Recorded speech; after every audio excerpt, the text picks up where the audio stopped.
பாண்டியர் ஸ்டோர் சீரியலில் டுடே எபிசோடில் நம்ம செந்திலும் கதிரும் வெளியே உட்காந்துக்கிட்டு அம்மாவோட கவலை நம்ம கொஞ்சம் தீர்த்து வச்சிருக்கணும்னு அம்மாவும் அப்பாவும் பேசாமல் இருந்திருந்தா கூட நம்ம ஏதாச்சும் ஒன்று பண்ணி அவங்க ரெண்டு பேர்த்தையும் பேச வச்சிருக்கணும். எந்த ஒரு முயற்சியுமே பண்ணாமல் விட்டதுனால இன்னைக்கு அம்மா எவ்வளோ தூரம் கஷ்டப்படுறாங்க அப்படின்னு சொல்லிட்டு நம்ம கதிர் நினச்சி ரொம்பவே வருத்தப்பட்டுட்டு இருக்காங்க. அதுக்கு அடுத்து தான் மீனாவும் ராஜ்யம் வராங்க. என்ன அம்மா இன்னும் கோவமா தான் இருக்காங்களா? ஆமா, ரொம்ப கோவமா இருக்காங்க. ஃபர்ஸ்ட்டு கொஞ்சம் அவசரப்பட்டு பேசிட்டோன்னு சொல்லிட்டு வருத்தப்பட்டாங்க. உடனே நான் பேசினதுல தான் என்ன தப்பு இருக்கு? நான் சரியா தான் பேசியிருக்கேன் அப்படின்னு சொல்லிட்டு மறுபடியும் இப்படியே மாறிக்கிட்டாங்க அப்படின்ற மாதிரியே சொல்லிடுறாங்க. அவங்களும் பாவம் எத்தனை வருஷத்துக்கு தான் உள்ளேயே இருந்து பூட்டி வச்சிருந்துப்பாங்க. இன்னைக்கு ஆனதூரம் ஆகட்டும்னு சொல்லிட்டு எல்லாத்தையும் பேசி முடிச்சுட்டு இப்போ வருத்தப்பட்டா என்ன பிரயோஜனம் அப்படின்ற மாதிரி சொல்லிட்டு இருக்காங்க. ஆமா, எல்லாரும் முன்னாடியும் என்னை அவமானப்படுத்தினியே உண்மையாவே நீ என்கிட்ட சொல்லிட்டு தான் போனியா? ஆமாங்க, சத்தியமா நான் சொல்லிட்டு தான் போனேன். நீங்கள் கேம் விளையாடிட்டு இருந்தீங்கல்ல, அப்போதானுங்க அத்தை கையில் பேசின கையோட உங்ககிட்ட நான் சொன்னேன். இல்லையே, அப்படியெல்லாம் இல்லையே, இவ்வளோ முக்கியமான விஷயம் என் காதில் விழாமல் போயிருக்கமா?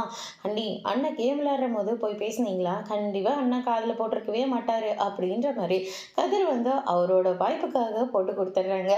அதுக்கு அடுத்ததா சரி, நான் சொன்னதில் உங்களுக்கு நம்பிக்கை இல்லையா? முதல்ல உங்களோட ஃபோனை கொடுங்களேன் அப்படின்ற மாதிரி சொல்லிடுறாங்க.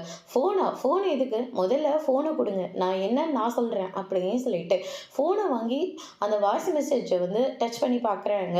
ஏங்க, நானும் அத்தையும் கோயிலுக்கு போகிறேன், நான் சொன்னதை நீங்கள் கவனிச்சிங்களா இல்லையான்னு எனக்கு தெரியாது, போயிட்டு வர ஈவினிங் ஆகிடும் அப்படின்ற மாதிரி மீனா வாய்ஸ் மெசேஜ் போட்டிருக்காங்க. அதை கூட கவனிக்காமல் ஓகேன்னு வேறு இவர் வேறு மெசேஜ் போட்டிருக்காரு. ஏங்க, திடீர்னு எனக்கே ஏதாவது ஒன்று ஆகி யாராவது உங்களுக்கு மெசேஜ் போடுறாங்க, இல்லை ஃபோன் பண்ணுறாங்க, அப்போ கூட துணியெல்லாம் எடுத்து வை, சாமானத்தை கழுவி வைய, நான் மெசேஜ் பண்ணுவேன் அப்படின்ற மாதிரியெல்லாம் மீனை சொல்லிக்கிட்டு இருக்காங்க. இதை கேட்டோன்னே செந்தில் பயங்கரமாக ஷாக் ஆகுறாங்க. அதுக்கு அடுத்ததாக பார்த்தீங்கன்னா நம்ம ராஜி இருந்துட்டு முன்னாடியே இதை கொஞ்சம் ஓப்பன் பண்ணி பார்த்துருந்தா வீட்டில் இவ்வளோ பெரிய பிரச்சனையே நடந்திருக்காதே மாமா அப்படின்ற மாதிரி ராஜி அவங்களோட பங்குக்கு வேற சொல்லிட்டு இருக்காங்க. அதுக்கு அடுத்ததாக பார்த்தீங்கன்னா இந்த பக்கம் நம்ம பாண்டியன் சரவணன் பழனின்னு சொல்லிட்டு எல்லாருமே வீட்டுக்கு வராங்க. அப்போ பாண்டியன் தயங்கிட்டே இருக்காரு. என்ன விஷயம்னு பார்த்தா அதுக்கு அடுத்ததாக பழனி இருந்துட்டு, மச்சான் என்ன மச்சான் வீட்டுக்குள்ளே வாங்க போகலாம், நான்லாம் வரலடா, வரத்துக்கே இஷ்டம் இல்லை என்ன மச்சான் வரத்துக்கு இஷ்டம் இல்லைன்னு சொல்லிக்கிட்டு இருக்கீங்க? இதை நீங்களாக கஷ்டப்பட்டு உருவாக்கின ஒரு வீடு, அது நீங்கள் எப்படி வரமாட்டேனாலாம் சொல்லலாம், முதல்ல வீட்டுக்கு வாங்க அப்படின்ற மாதிரி சொல்லி வீட்டுக்கு கூட்டிகிட்டு போகிறாங்க. அதுக்கு அடுத்ததாக பார்த்தீங்கன்னா, அக்கா எங்கக்கா இருக்க நீ? இங்கே இவ்வளோ பிரச்சனை பண்ணிட்டு போயிட்டு சமையல் கட்டில் நின்று நீ என்னத்தை பண்ணிக்கிட்டு இருக்க? ஆமாம், மச்சங்கிட்ட குழலி கல்யாண விஷயம், அரசி கல்யாண விஷயம்னு சொல்லிட்டு அம்பட்டு விஷயத்த நீ மச்ச மனசை நவுகிற மாதிரி பேசியிருக்க. என்னக்கா நினச்சிட்டு இருக்க நீ? தப்பு பண்ணியா? ஆமாம், தப்பு பண்ணன்னு சொல்லிட்டு இனிமேல் அப்படிலாம் பண்ண மாட்டேன்னு சொல்லியிருக்கணும். அதை விட்டுட்டு மச்சான் கூட கூட பேசி அவரை மனசை நீ காயப்படுத்திருக்கக்கா அப்படின்ற மாதிரி சொல்லிடுறாங்க. இன்னும் வர எல்லா வார்த்தையும் சொல்லிக்கிட்டு இருக்காங்க. இந்த வீட்டுக்காக மச்சான் எவ்வளோ தூரம் உழைச்சிருக்காருன்னு தெரியுமா? சங்கம் மீட்டிங்கில் கூட மாதத்துக்கு ஒரு ட்ரிப்பு போயிட்டு வருவாங்க. மச்சான் அது கூட போகிறதில்ல தெரியுமா? வீடு உண்டு கடை உண்டு, வீடு உண்டு கடை உண்டுன்னு சொல்லிட்டு அவரோட எல்லா கஷ்டமும் உங்களுக்காக தானே அவர் பட்டுட்ருக்காரு. ஆனால் அவரை புரிஞ்சுக்காம நீங்களும் அவர் மனசை நோகிற மாதிரி பேசியிருக்கக்கா அப்படின்ற மாதிரி சொல்லிக்கிட்டு இருக்காங்க. பேசி முடிச்சிட்டியா? இன்னும் பேச வேண்டியது ஏதாவது இருக்கா? பேசி முடிச்சுட்டு முதல்ல உன் வீட்டுக்கு கிளம்பி போடா அப்படின்ற மாதிரி சொல்கிறாங்க. அக்கா, நான் உன் தம்பிக்கா, நான் உனக்கு ஸ்பெஷல் தானே. என்ன பெத்த பசங்களே என்னை பற்றி கவலைப்படல, நீ எதுக்கடா இங்கே வந்திருக்க? உன் பொண்டாட்டி கடையை சத்திட்டு வந்துட்டாளா தெரியலையக்கா, முதல்ல உன் வீட்டு பிரச்சனையை போய் பாரு, அதுக்கப்புறம் இந்த பிரச்சனையை பற்றி நீ கவலைப்படுவ, தேவையில்லாமல் இங்கே பேசிகிட்டு இருக்காத அப்படின்ற மாதிரி சொல்லிடுறாங்க. அதுக்கு அடுத்ததாக பார்த்தீங்கன்னா உன் அக்கா என் அப்பா கிட்ட மனசாட்சி இல்லாமல் கேள்வி மேலே கேள்வி கேட்டாங்கன்னு சரவன் தான் எனக்கு ஃபோன் பண்ணி சொன்னான். ஓ, இதுக்கெல்லாம் காரணம் இந்த துரதானா அப்படின்ற மாதிரியும் சொல்லிடுறாங்க. அதுக்கு அடுத்ததான் நம்ம பாண்டியன் இருந்துட்டு எனக்காக யாரும் பேச வேண்டாம், அவள் தான் சொல்லிட்டால பொண்டாட்டி பிள்ளைங்க பிரச்சனைன்னு, அது நான் பார்த்துக்கிறேன். ஆமாம் ஆஃபீஸருங்களா, நீங்களும் என்னை கேள்வி மேலே கேள்வியாக கேட்டீங்க. இவன் வாழ்க்கையை நான் சீரழிச்சுனா?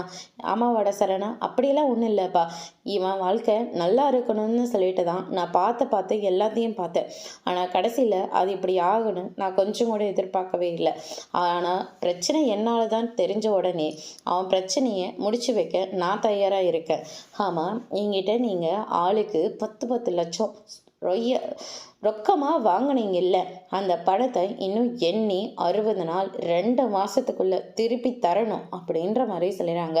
ஏன்னா நான் தான் உங்கள் மேலே அக்கறை இல்லை, உங்களுக்காக நான் எதுக்காக செலவு பண்ணணும் அப்படின்ற மாதிரியெல்லாம் பாண்டியன் சொல்லிட்டு இருக்காங்க.